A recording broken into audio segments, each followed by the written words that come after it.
I'd like to start with a disclaimer. This speech is not meant to undermine any other field of medicine or any other career for that matter. Beloved parents, imagine frantic parents running into an ER, holding an unresponsive daughter. Her oxygen saturations are low, her blood pressures are dropping, her heart is going to stop at any minute. And then the emergency room team comes in.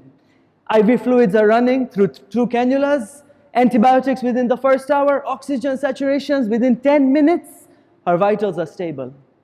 That, beloved parents, is the field of emergency medicine. Life and death occurrences like this happen every single day in the department.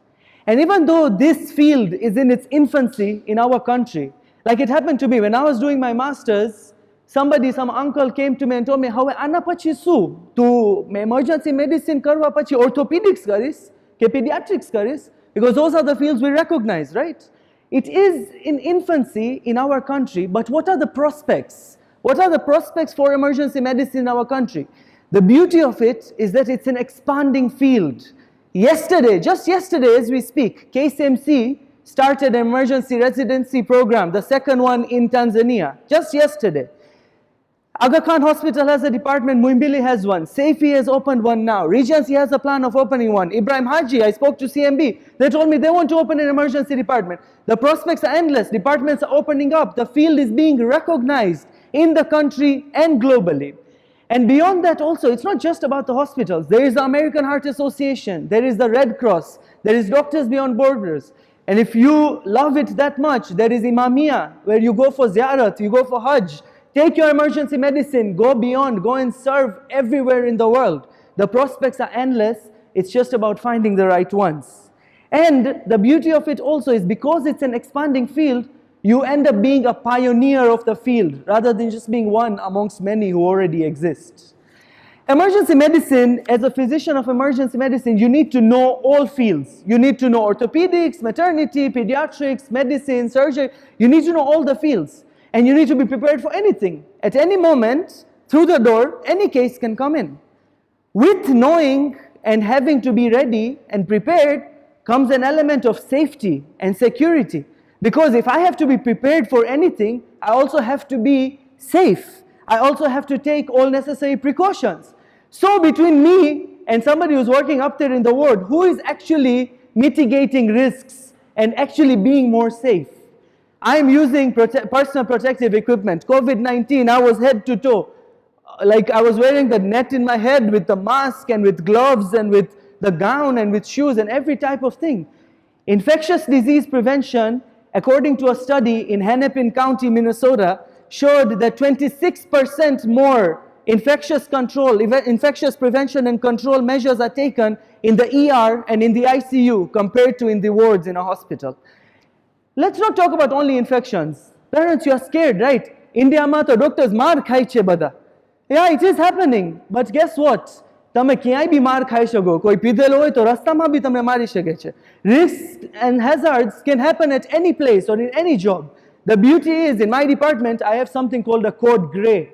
You know code blue? I have code gray, where I activate the code gray, which is a malicious person or somebody who could be a threat, instantly security comes in. Even in our government settings, when have you ever entered an ER and not seen a security guard at the door, at the triage, all the way inside? Be it violence, be it infectious diseases, be it any other sort of risks and hazards, we are most protected comparatively in terms of these fields. હવે બીજા પૂછ્યા કે હવે હિજાબ કેવી રીતના maintain થશે ખબર છે આપણા કલ્ચરમાં છોકરીઓ હશે કોઈ અબ્યુઝ કરશે છોકરીને કે એવું કાંઈ So we have our personal protective equipment, they help protect. And in fact, we are more covered and less exposed to people compared to anybody else. And then somebody told me that, "Have to haroj hospital ma bese che. There are so many shifts, how do you manage your time?" I send my request before. Obsgyn, you're on call, you get a call anytime. Surgery, anytime you get a call, you have to rush into the hospital. Emergency medicine, ask my wife, she can tell you what I'm doing next Saturday, the fans of structure.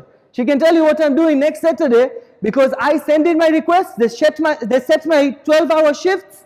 I know exactly the next whole month is planned for me. I know when I can go to Oyster Bay, I know when I have my special date nights with my wife, my family life and my time management is sorted.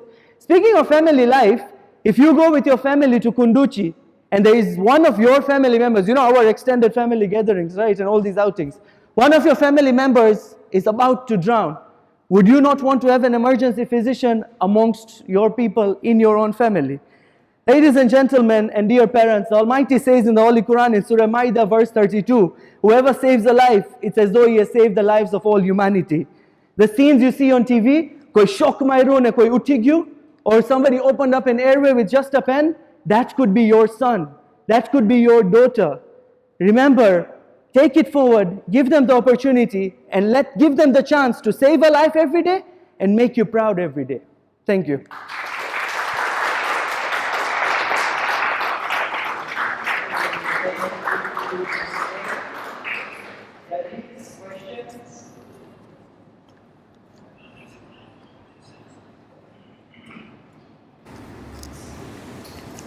Very well spoken, very convincingly too. I like the fact that you're an organized person and you have structure which helps you to set your life. But how would you guide other doctors and especially female doctors in this, with the field that you are in? Because for a man, realistically, it's much easier than for a woman. And I do believe your wife is also a doctor. And with a child, sometimes it gets very difficult to balance. Definitely. And as we recently heard the talk about feminism and the involvement and everything about that, can you tell me how would you guide younger doctors, especially the female ones, how to go about it to have a good balance? So let me answer your question in 3 parts, but 3 very summarized parts. I know Farhan is looking at me. Number 1, let me give you an ironic statistic. I work in Aga Khan, right? I'm 1 out of 4 emergency specialists. The other 3 are females. Yeah? Being a female does not, Asma is going to smile, being a female does not in any way limit you when it comes to this field or when it comes to this career. We have maternity leaves just like any other career and field has. We have special considerations for women who are lactating, who are breastfeeding, special considerations. We have, in fact, some considerations where we pokea each other in shifts and things as well, where somebody who needs to go home for a certain family obligation, you always help each other out with that. I do not, from my personal opinion and from my personal experience, I do not feel in any possible way emergency medicine limits a woman just because she's a woman. In fact, the beauty of it is, just like I said, your shifts are already set for you. So for example, one amongst these 4 that I mentioned to you, she doesn't do weekends because she has set with the HR and with us that, I need weekends for my family because she has a young child, for example. Similarly, such things are there, and the field is so flexible that you actually can do these. Now imagine if you're in maternity, or imagine if you're in surgery. You can't say acute appendicitis Saturday night, let's do it on Monday morning, So that's the second part to your response. So the first is the field does not limit in any possible way. The second was the ironic statistic that actually females do exist in this. And the third, again to all the feminists out there, is that I advise all young doctors that parenthood is teamwork. There is no element of the woman has to raise the child. So when she's at work, I'm going to take care of the kid. And when I'm at work, she's going to take care of the kid. Thank you so much. Any other judge with a question? Doesn't look like it. Hassan?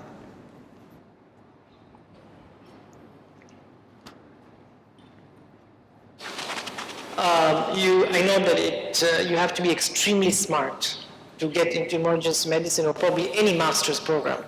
But tell us what are some of the soft skills you need to make an emergency physician? Sorry? Soft skills. What does it take besides your academic ability to be in this field? Okay. So let me answer your question by asking a question to the audience. Okay? Just time. How many of you were there when the building collapsed next to our mosque? How many of you experienced this? How many of you, when that happened, had a yearning from within, I wish I could do something about this? That's your first skill right there. You need to have that to do emergency medicine, because it has to come from within. The yearning to serve humanity excuse me, I get emotional on stage. The yearning to serve humanity is the first thing. But amongst those things, number one, the other thing on a more humorous side is, they say you have to be crazy to choose emergency medicine. You have to be an adrenaline fanatic to choose emergency medicine. We don't get bored. I could be dealing with a femur fracture, and then I could be dealing with an incomplete abortion, and then I could be dealing with a heart attack. You don't get bored. You have to be an adrenaline junkie. You have to be a person who likes variety. But at the same time, you have to be able to multitask. You have to be able to compartmentalize in your head. You may not necessarily be as structured as the right side of the table. You may choose to be unstructured, but in the same unstructured view of things, you need to be able to sort what is a priority and what is not. So prioritization, multitasking, humor that goes a really long way in the emergency department, and being a bit crazy.